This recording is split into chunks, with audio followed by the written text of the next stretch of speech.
Hi everybody. It's got to be right around 10 o'clock in Michigan, so it's 9 o'clock here. I'm in a different setting, so things may look a little bit different. I'm here at Era's house, and I'm gonna start, and then she's gonna jump in. We're gonna tell a story of something that happened to us together along with Rachel, and Jerlyn was with us as well. It's a story that we affectionately call the Death House. Um, so that kind of tells you a lot. So let me just get started and get it set up, and hopefully you can hear and see okay. It's a different setting, I have different candles, so I hope you could still see me okay.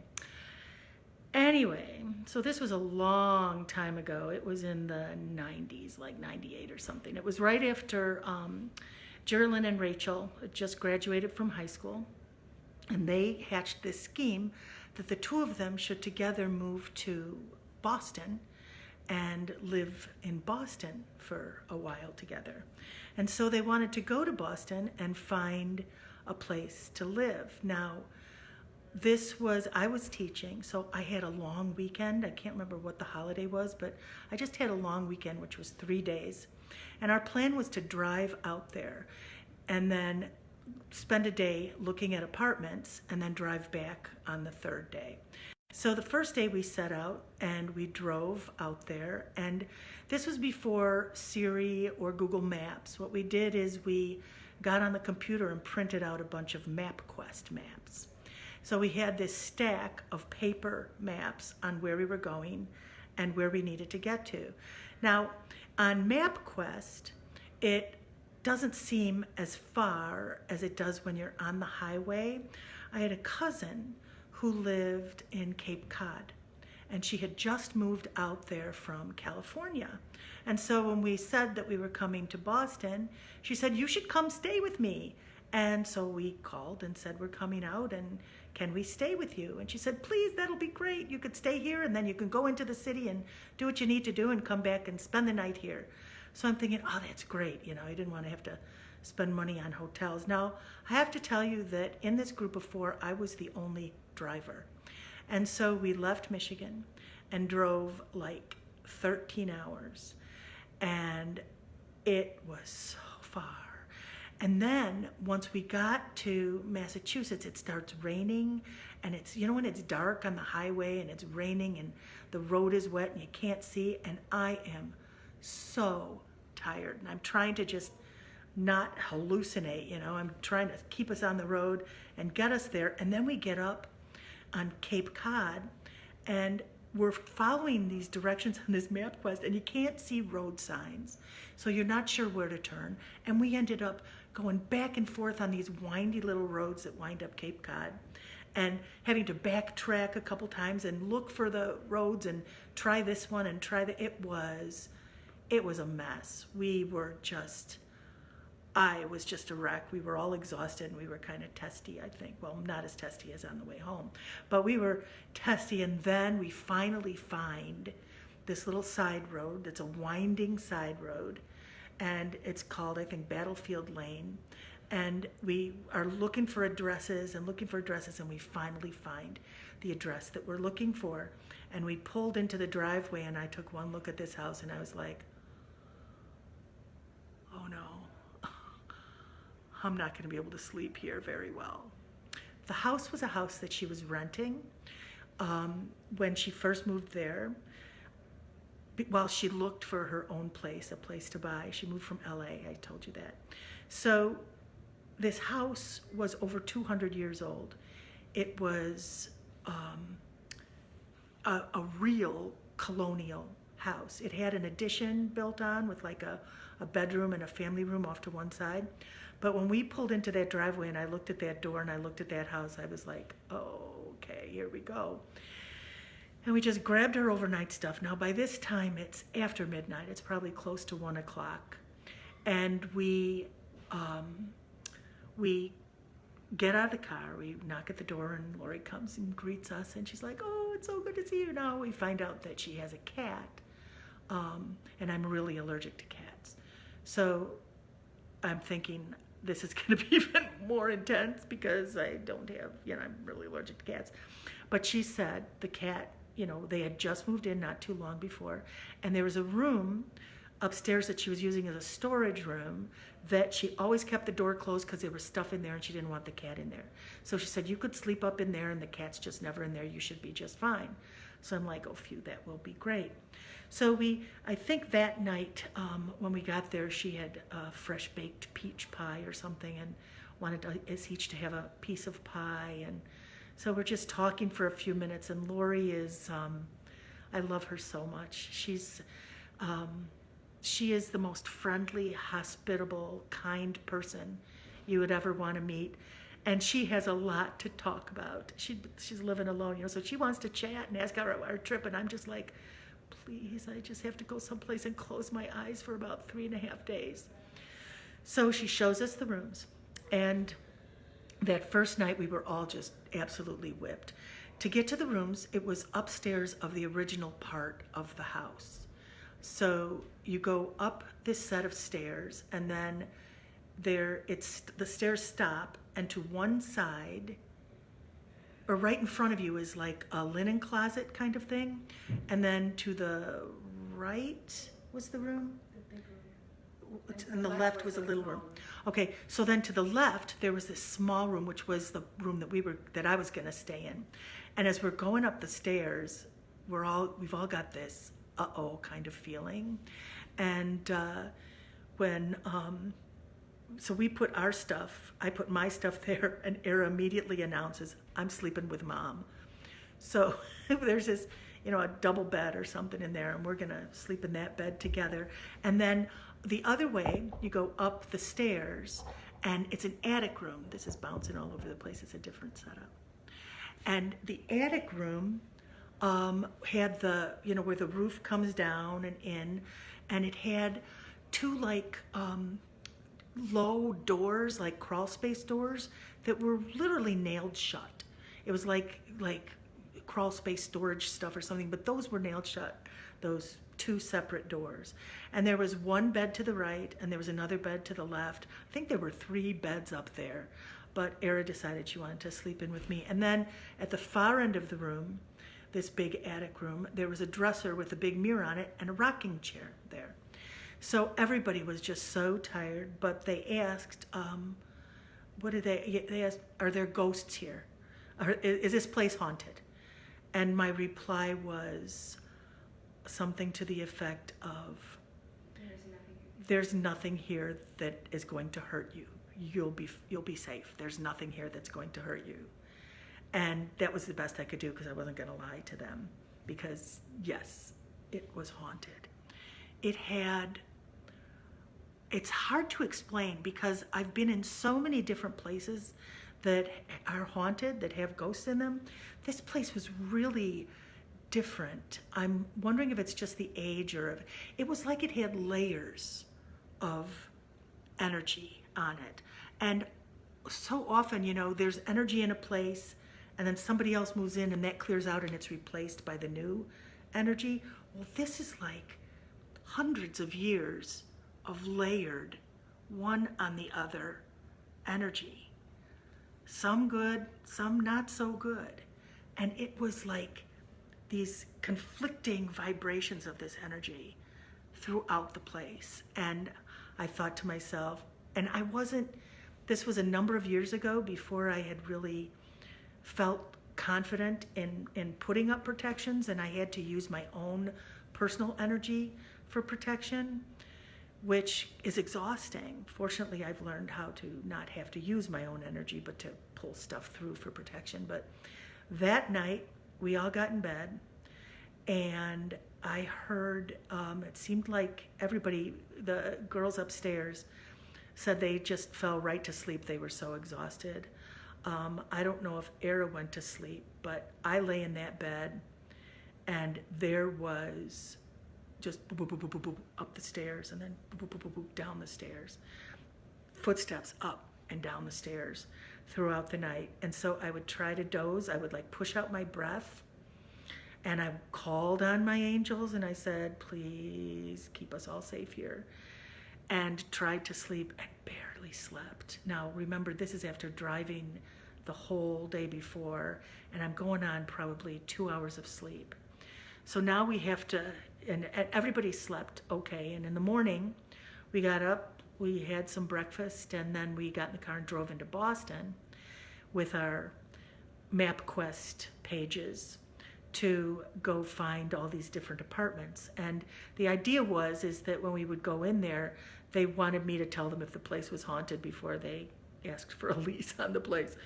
So there were several places that we walked in, and this one had this staircase that went up, and I walked toward the staircase and was like, yep, no, this isn't probably a good place. We went out of there.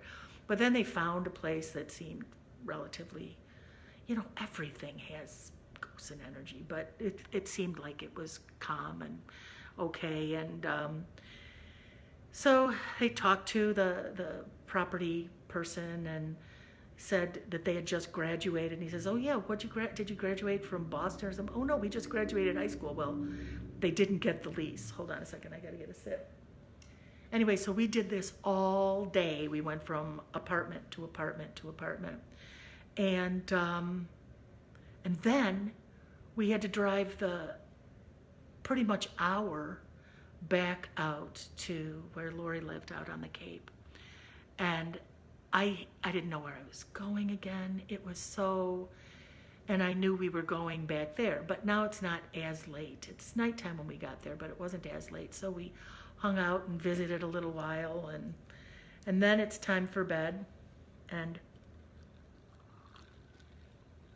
Erin and I went into our room, and the girls, Jerlyn and Rachel, went up into their room, and Jerlyn took the bed on the left and Rachel took the bed on the right.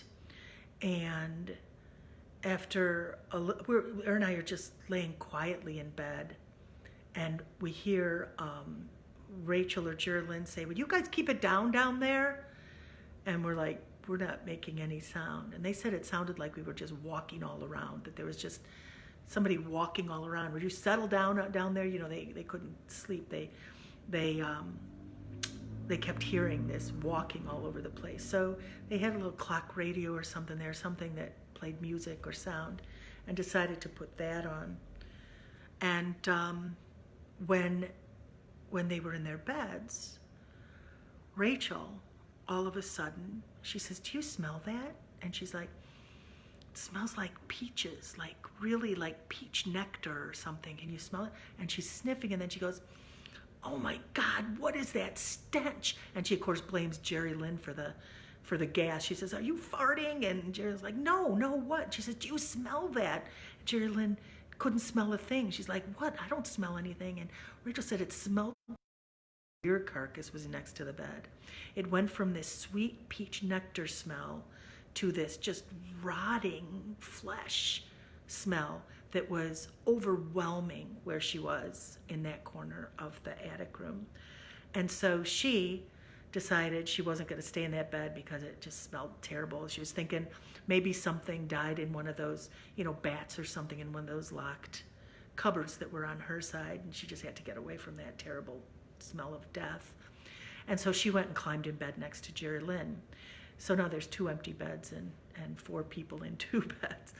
And went to go to sleep, but they weren't yet asleep. And Jerlyn said that she was lying on her side, and she went to turn over, and when she turned over, she was facing the rocking chair and the dresser, and she went to turn over, and she noticed that the rocking chair was rocking.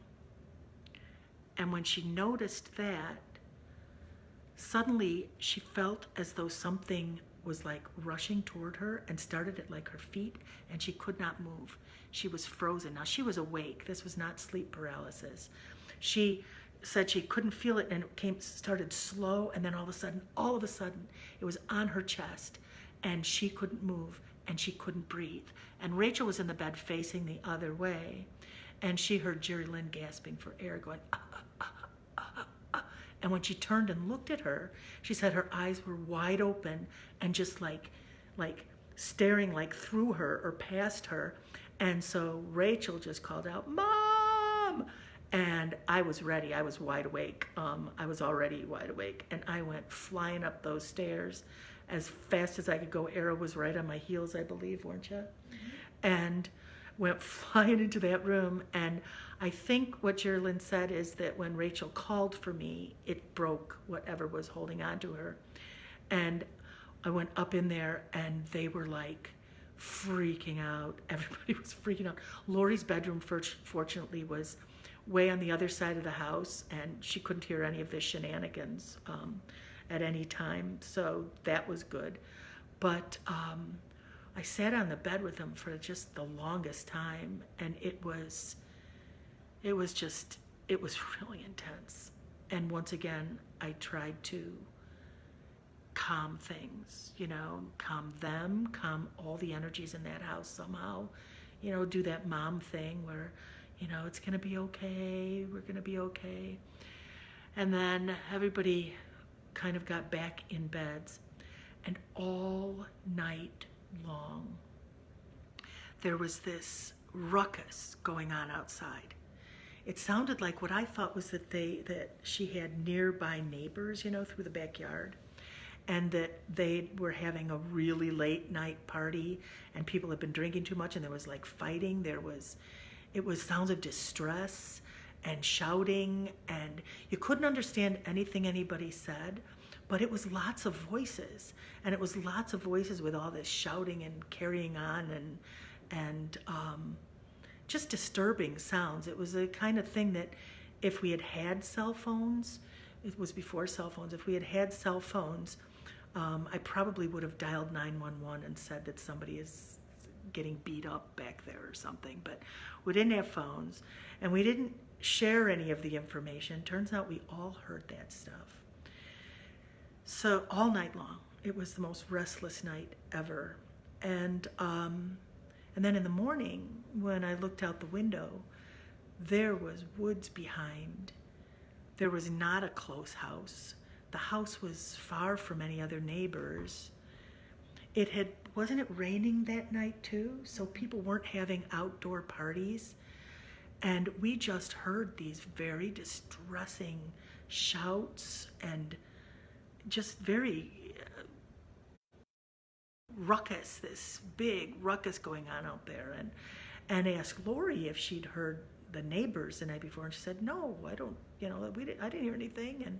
And her room was right down by the side where it was coming from. So we had no idea what that was. So later, and then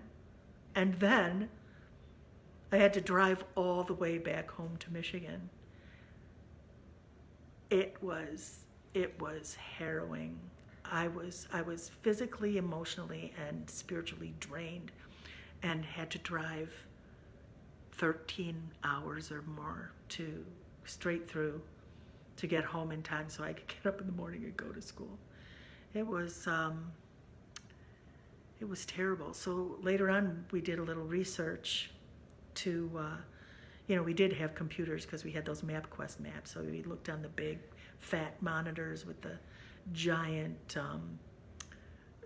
computer, towers and stuff, and looked up that area, and Battlefield Lane is named that because it's the site of two separate super bloody battles. One super bloody battle that was between two different Native American tribes, two different indigenous tribes, and the other battle was between colonists and some indigenous people.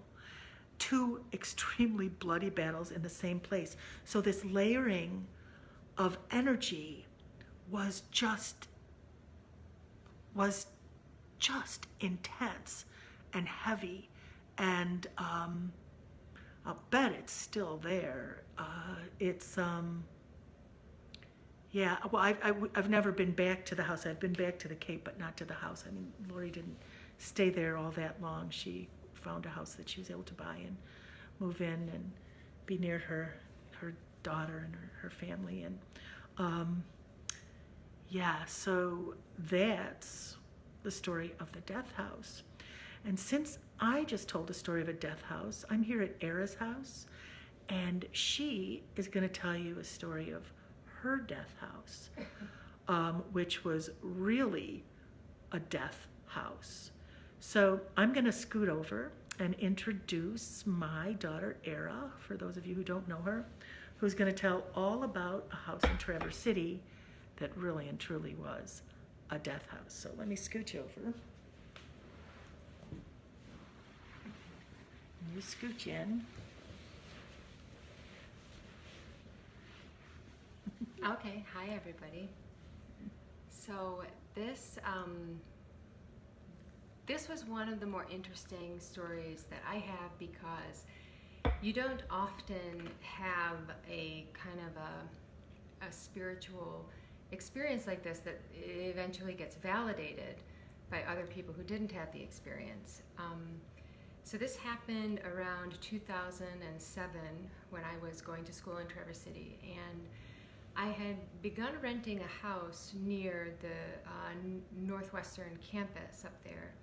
And I was renting it from a client, and she had bought the house a couple years earlier. It was a fairly new house. You wouldn't think that there would be anything going on in this house. But upon moving in, everything was almost brand new. New carpets, new paint, New drywall. New drywall. The place had been really redone. Now, as a college student, I had been renting places that were rental properties primarily. And this was a big house. This was a beautiful place. I got it for a deal because, again, the woman who I was renting it from was a client of mine, but also she had just begun a new relationship with somebody in Wisconsin, and so she was spending more time away from this house that she had bought. This was her first house. And so I got a deal on this house. I was paying like $800 a month, and this was a tri-level house with a full finished basement. It had a laundry room, 2 bedrooms downstairs, a huge space that I turned into a martial arts studio and a weight room, and a 2-car attached garage. It had a full upstairs with like French doors into a big patio, and 3 additional bedrooms and a full bathroom upstairs with this big, beautiful kitchen. Like, I was like 22 years old at the time. And this was just like amazing. It was right off the campus where I was going to school. It was just a couple of blocks away from the beach. So this was like, it was a really good deal. And upon moving in, you know, the place kind of felt a little funky, but not bad. You know, it was just like, there were times that you'd be in the house that you felt like, there were times that I was living there with somebody else that I was with at the time, and there were times that I'd be in the house that I thought that that person was home, or I would call out to somebody and thinking that there was somebody else in the space and nobody was there. There were a lot of incidents where I would be doing something like in the kitchen, or I would be like loading the laundry, and I felt like somebody would walk in behind me. Now again, it was startling, but it was never intimidating. It never felt bad to me. It kind of felt like my mind was playing tricks on me a little bit. So it had to have been maybe 2 or 3 weeks after moving in, and I had this interesting dream. And in this dream, I was just about to fall asleep. So I was just about to start having like a dream. And a car had passed by the front of the house, and the light from the headlights had passed across the wall. So like the shadow had passed across the wall. And I must have been dreaming, because as the light moved around the room began to transform. And I saw the wallpaper change to this like very floral pink wallpaper, and the floor became like pink carpet, and the whole space just changed into this very like 1980s feminine room. And as I kind of like looked around, and I was kind of getting my bearings, but again, I was dreaming, I saw there was a woman sitting in a rocking chair like to the side of my bed, and she's rocking there. And you know, when you're having a dream, time isn't particularly linear, so you don't feel like one thing happens after the other. Things just are sort of happening all at once. And she started to talk to me, but not like I'm talking to you now. It wasn't as if I was having a conversation with her. It was almost as if she was sending me messages, and I was seeing the images of the things that she was trying to communicate to me. And she told me that her name was Kathy and that her husband built the house and that he was the first person to build a house in this like little cul-de-sac area on East Bay, Traverse City, and that she had 2 sons, and she kept showing me like random things like dinners and like Christmases and birthday parties, like showing me kind of like a film of what her life was like. And she showed me her sons as like teenagers graduating high school, and then she showed me pictures of them with like, you know, young families. She showed me a picture of one of her sons with like a police uniform on. And it was just this very strange dream that seemed to go on all night. So I woke up and I was kind of exhausted because I felt like I'd just gotten a bunch of information all night. And I often journal my dreams. And so I wrote it down, but I told the person who was with me there at the time, I had this weird dream. You know, this lady, her name was Kathy, and this was her house, and her husband built the house, he had kids, and it was just this weird, and they were like, yeah, whatever, cool, you know. So time goes on. It had to have been maybe a little more than a month that we were living there. And the woman who lived next door, who was extremely nosy and always kind of looking through her fence and always kind of trying to surveil everything that was going on. She bred dachshunds. I don't know if that means anything. But she was also kind of the unofficial, official sort of like property manager. The person who owned the house knew her and asked her just to kind of like check in on us in case we needed anything. I guess, I don't know if that really was the case, but she did check in on us to see if we needed anything. And she came, you know, knocked on the door, wanted to come in, and she wanted to ask if we'd changed the filters in the furnace and if there was anything that we needed. And so I chit-chatted with her for a minute, and she was, you know, asking about the house, asking about us, kind of, you know, asking questions. And eventually she sort of like uncomfortably asked me if I felt anything funny in the house. And I was, you know, I'm not going to bring anything up, you know, I'm not going to put my cards on the table. And so I was like, well, what do you mean? What do you mean funny? She goes, well, you know, I don't want to scare you. I don't know what you think. I don't know what you believe. She goes, but, you know, the lady that lived here before Jill, who was the person who I was renting from, before Jill bought the house, the lady who lived there, she lived here for a long time and she died in the house. I was like, oh, yeah? Like, what do you mean? And she says, yeah, it was really actually tragic. She was a good friend of ours, you know, like her husband actually like bought all of this land and he was the first one to build the house here. And then he started selling the land around and like we built our house next, and like they were great people. We often had, like, we knew them really well. We had barbecues with them. He died, like, tragically. He was young. He was, like, in his 40s. He died of a heart attack and left her with her 2 boys, you know, all alone. And she, you know, she raised them fine. And later on, after her boys were grown up, something, like, went weird with her. And we didn't know if it was, like, she was senile or something. She just started behaving really odd. She was reclusive. There was an incident that she had brought some, like, stuff in from outside and lit it on fire on her stove. And when the alarms went off and the police showed up, she was like, I was just trying to like warm up the house. There was something going on.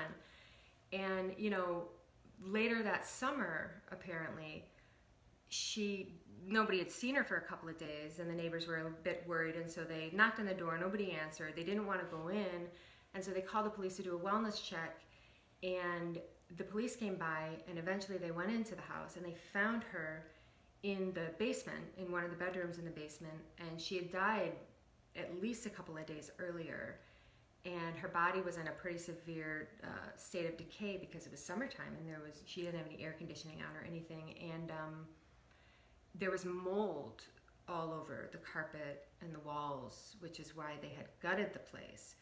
When they took her body and they did an autopsy, they found that a few years before, she had been visiting relatives in Great Britain, and this was kind of at the time that there was that encephalitis, mad cow disease issue with the beef. And upon autopsying her body, they found that the cause of death was actually encephalitis, and she had mad cow disease. So she was going crazy because her brain was breaking down before she eventually died from this condition. And so because of that, they hazmated the house and they gutted the house and short sold it. And my client bought it and was there for like 2 years and then rented it to me.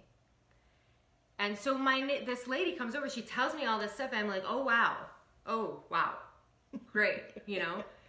And after that, you know, I lived in that house for a little more than a year, and this entity was there, but it was never intrusive, and it was never actually that scary. I mean, it was startling from time to time, but I don't even think she knew she was dead. Because, you know, like when I would encounter her, I would be like doing dishes at the sink, and there would all of a sudden be like somebody there, and it was almost like bumping into somebody you didn't know was there. I felt like when I encountered her, she was just kind of going about her day or going about her life, whatever, and we would just sort of like encounter each other. There was one more like kind of frightening situation that did happen.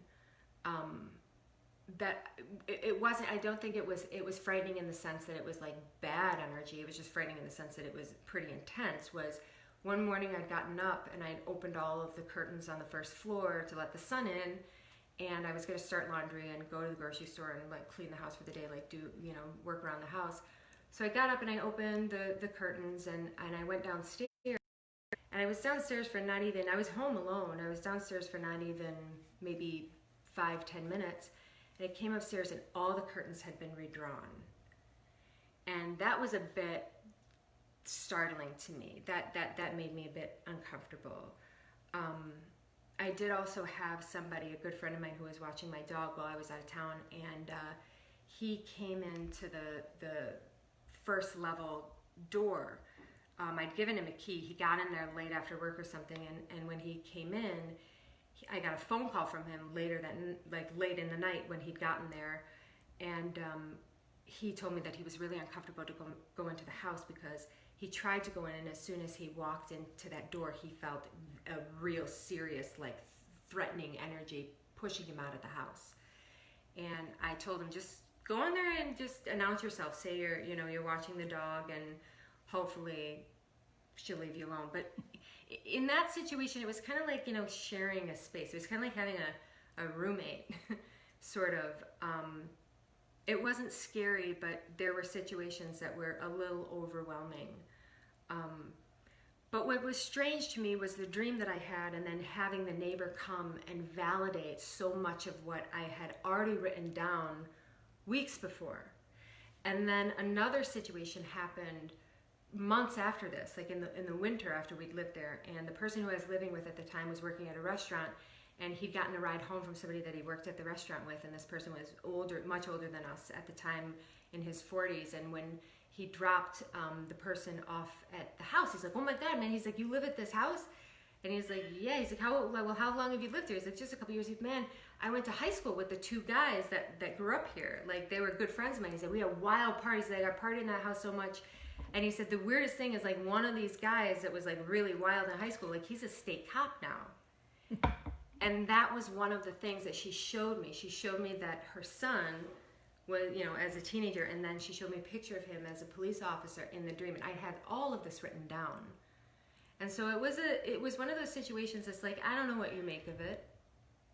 Like, I don't try to give people evidence and try to prove something for belief. I mean, I could be making this up entirely. But sometimes there's things that there's not any other real explanation for. And, in a lot of situations, if you don't teach yourself how to understand these kinds of energies, when they come about, they're very confusing, very frightening.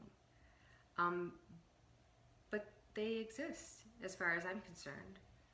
And so sometimes you just have to pay attention, and sometimes you just have to learn to share your space. That's right. I remember, here, don't move too far. Scooch up, move my head in. I remember staying there overnight once and sleeping on the living room couch right by all these windows. And this was, Era hadn't told me about what was going on there, but she hadn't told me about Kathy yet, who was there. And when I went in the first time, I said, is there somebody else here in the basement? because you come in the door and then the basement stairs go down. And as I walked in, I saw somebody like just disappear going off to a room on the hall. And I asked her if Mike was there or she was there by herself. And she said, no, nobody's here. And I went, oh, okay. So I'm going to spend the night there and sleeping on the living room couch and just coming up from that basement. The stairs from the basement came up and then you turned and went up another set of stairs because it was a split level up to the living room. And there was something that just kept coming up to the basement from the basement stairs and stopping at the landing there. It didn't come all the way up, just came almost all the way up, and then it would disappear again, and then it would do the same thing, and then as I kind of turned over and closed my eyes, I just kept hearing this boom, boom, boom, boom, boom, boom, boom, boom, boom, boom, boom, boom, on those stairs. So I kind of got up, and they had a little stereo player there, I don't know what you call it, but I put on some music and turned the music on because it wasn't a regular boom, boom, boom, because that you could go to sleep to, but it would be like, there'd be nothing. I just start to doze off and be boom, boom, boom, boom, wake up, nothing, boom, boom, boom, at random times. So that's why I turned on the music so that I could get some sleep. And in the morning, when Eric came out and I had the music still on, she laughed at me and said, oh, did you have trouble sleeping last night? Mm-hmm. And I said, yeah. And then I think is when you told me about Kathy. And she told me the stuff that she'd learned about Kathy there. Yeah, and she was never she was never scary. It never felt like, it never felt invasive at all. It never felt like like I said, there were startling moments because she would like almost pop in to the space, mm-hmm. And there were people that had visited my house who actually saw full apparitions. She would like a full apparition of a person, but from what I could gather, and even from the dream, from what I could gather is she had no idea that she was dead. Right. And she loved this house. And, wherever she was with people that it was almost as if she was perpetually preparing for her family to come visit.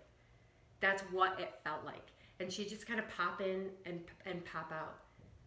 And I think also the fact that she showed you the room, like when it was mm-hmm. pink, when it was her room. That's where she was. That's where she was existing. Yeah. So she wasn't noticing even you there. I don't think she noticed other people there. It was almost like that movie, The Others. Did you ever see that movie? I did. What's her name? Nicole Kidman. And they think that they're being haunted, and it turns out that they're actually ghosts, and they're living in a space that is actually being occupied by time moving forward, and they're unable to kind of perceive of it. Right. That's what it felt like. I never felt like I needed her to move on. Like, it felt like she was very content where she was. Mm-hmm. And I was just sort of there.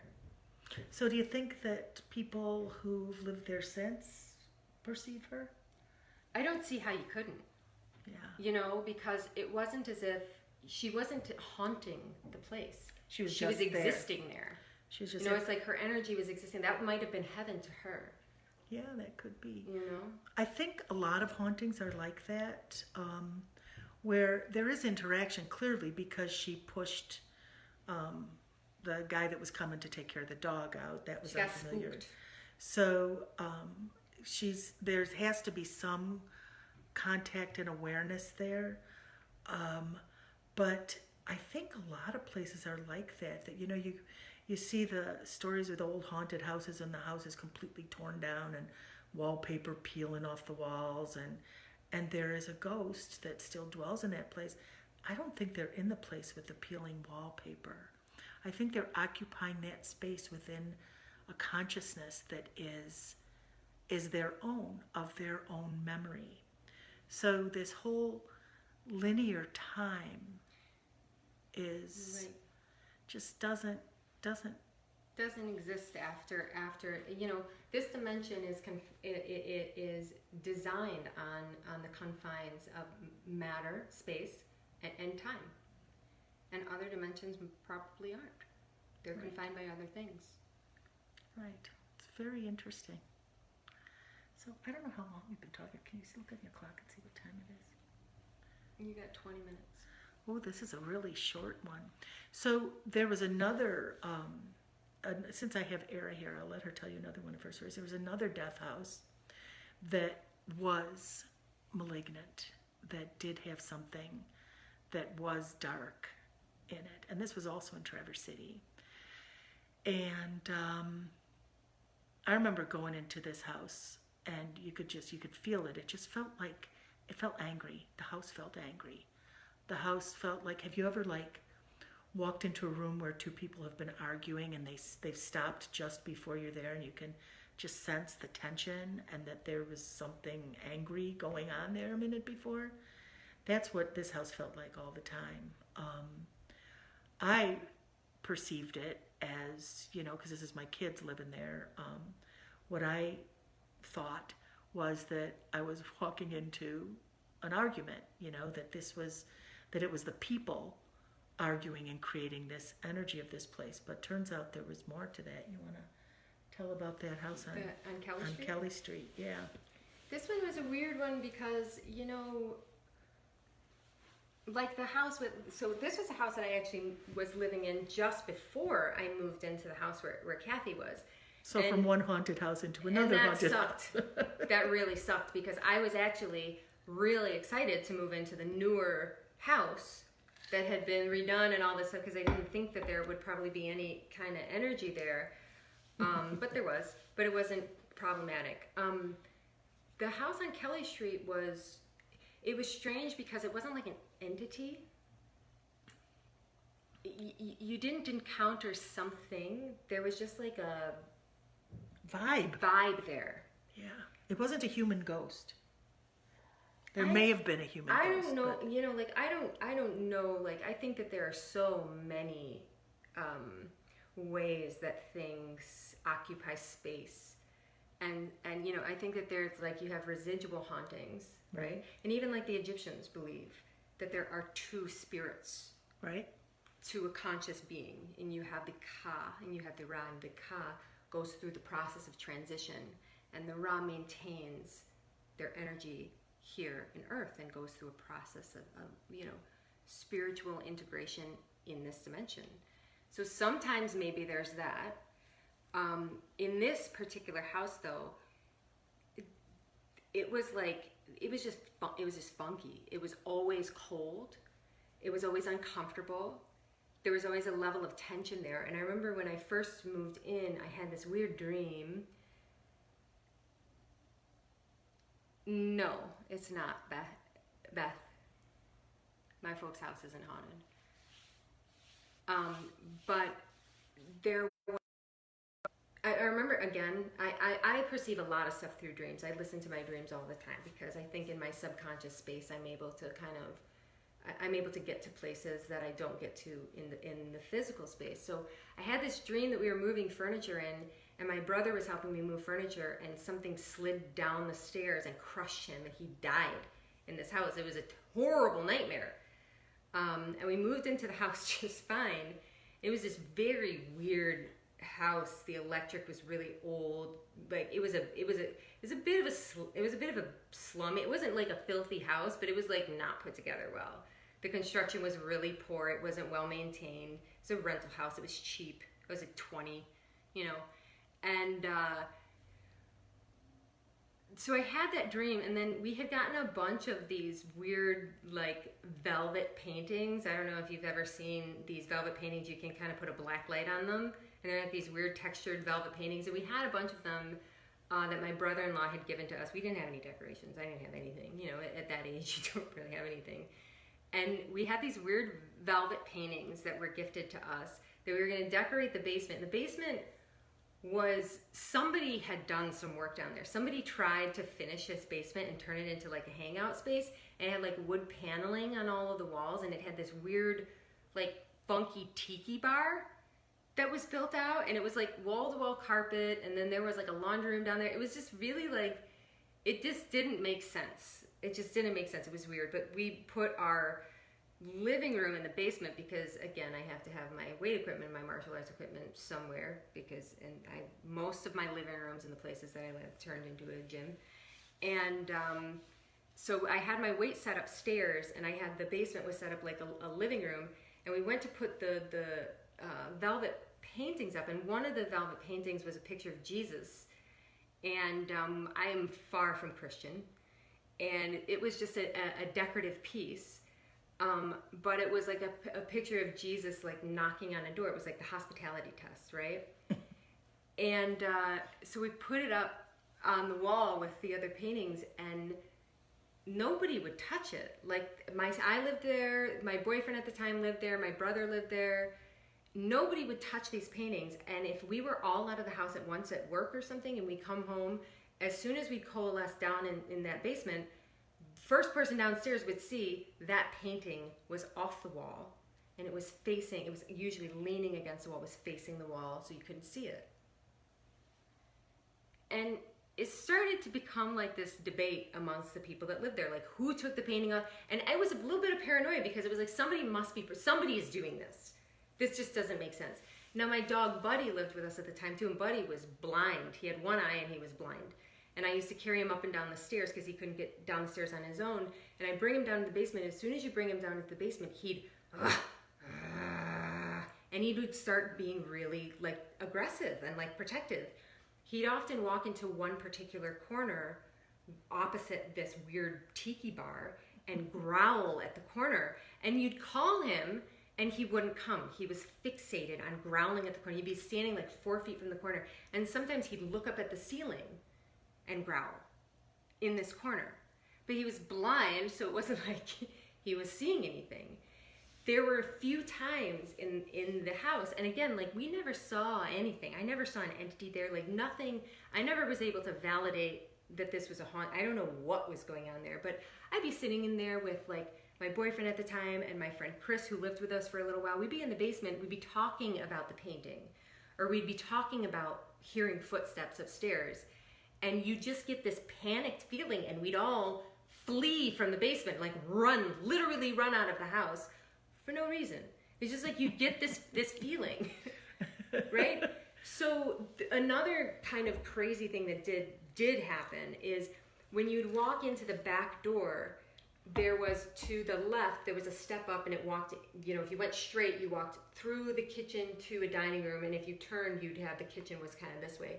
If you walked to the right, there was a step up, and there was a door right there that went into the only bathroom in the house. Now, we kept that door locked because if somebody's going to break in that back door, the last thing I want them to do is come right into the bathroom, especially if I'm like in the bathroom shower. Like this is logistics, right? So we always kept that door locked. Nobody used that door to get into the bathroom ever. We'd always walk around, go up the stair through the kitchen, the hallway, and into the other entrance into that bathroom. But if you were taking a shower, you'd often feel a draft, and when you got out of the shower, that door would be unlocked and it would be ajar almost all the time. Well, there was a guy that was living with me, a good friend of mine, Chris, that was living there for a while, and he was actually in one of the bedrooms that was in the basement. And one day I was upstairs working out in like my weight area, and Chris was in the bathroom. He must have been taking a shower, and all of a sudden, like pandemonium, and he comes beelining out of the bathroom, completely naked, freaking out, white as a ghost, Dripping wet, freaking out, and he's like, "Who was in the bathroom? Who was in the bathroom? Somebody was in the bathroom. Who was in the bathroom?" And I was like, "Dude, get covered. Whoa." I'm like, go get a towel, something. And after he calmed down, he swore that when he was taking a shower, something grabbed, from outside the shower curtain, grabbed a hold of his body. And that there was some person in that bathroom. wrapped the shower curtain around him. And he panicked and came running out. Never figured out what was going on with that house, but lots of negative stuff transpired there while I was living there, it really was an oppressive place. But yeah, weird. Weird. So, Beth, you asked if the house I live in now is haunted, and that's probably debatable because they're like, Zach always says Amma's house is haunted, and Layla, who lives there with us during the school year, says Amma's house isn't haunted, Amma is haunted. And she'll say to me, Amma, there was something upstairs, you got to go take care of that. And so whoever was there, I'd tell them they had to go, because my altar's upstairs and Layla's room is right next to mine upstairs. But one time when Bunce and I were out of town, Layla and Zach were there, and I guess they were painting Layla's room or something. And they could hear all kinds of stuff going on. And Zach always says Amma's house is haunted. You know, he won't spend the night there by himself anymore. But they came downstairs, and all of the kitchen cupboard doors were open, and the doors and drawers were open. This has never happened when I'm there, but this happened. They just left. I said, did you close it? Layla took a picture of it and sent it to me and said, Amma, there's something going on at your house again.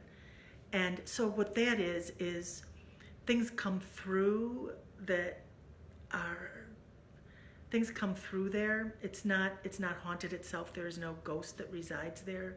There are spirits that come looking for me sometimes, and sometimes I tell them, thank you, no, I'm not helping you, and sometimes I do. But if things, an energy sometimes gets trapped in places and will explode cupboards sometimes. So I'll Palo Santo and clear things out and that sort of thing. But there's no house ghost there, and there's no bad energy in the place. So Zach, if you're watching this, you don't have to be afraid to stay there. If you're going to spend the night, I'll just Palo Santo or leave you a stick of Palo Santo so you can. Hi, Shannon. Hi, Shannon. I thought, what time have we got? Do we have a couple You minutes? got 10 minutes. Go. Sweet. So I thought of another, I just lost it again. It was one of yours. Era also had an apartment in Chicago that was on the north side in, you're one of the luxury apartments that was built in the turn of the last century. And we'd stay in a guest room that it was on the second or third floor yours. That was a one-bedroom place. I don't know what you're talking about. Well, then we Talking were about the sleeping one in your room. Yeah. Then we were sleeping in your room, and you slept. Yeah, and you slept out in the living room. Yeah. And you put Buns and I in our bed because But we're that old. place wasn't haunted. No, it wasn't haunted at all.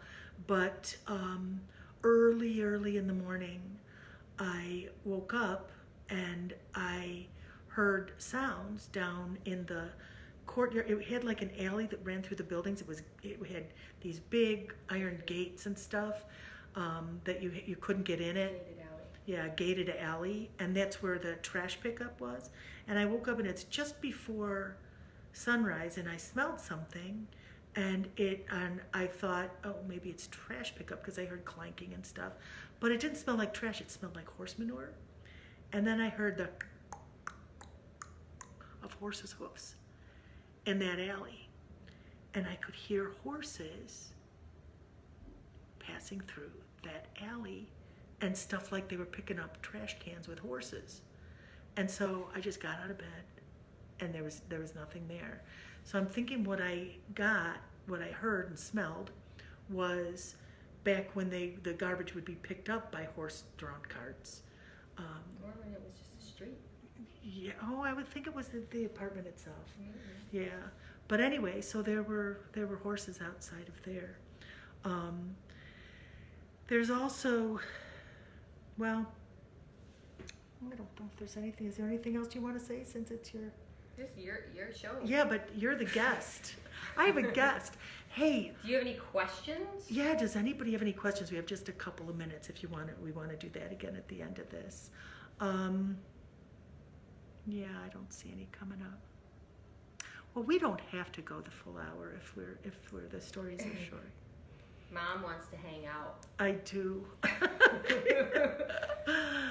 But you know what I was thinking is, Era's saying to me, so what are you going to tell next time? How many more stories do you have? And I do have a bunch, but something that's been happening is people have been writing to me, been messaging me their own stories. And I'm wondering if we shouldn't do an episode. Facebook Live has a little plus thing down here where you can add somebody. And I'm wondering if maybe we shouldn't do guests to tell some of their stories too, because that's always fun. Everybody, once you start, nobody believes in ghosts. And once you start telling ghost stories, there is no such thing as ghosts. right? Yeah. And once you start telling stories, all of a sudden everybody has their story, which I find just fascinating. And as somebody that likes to encourage as much storytelling as I possibly can, because I think that may be the thing that makes us human.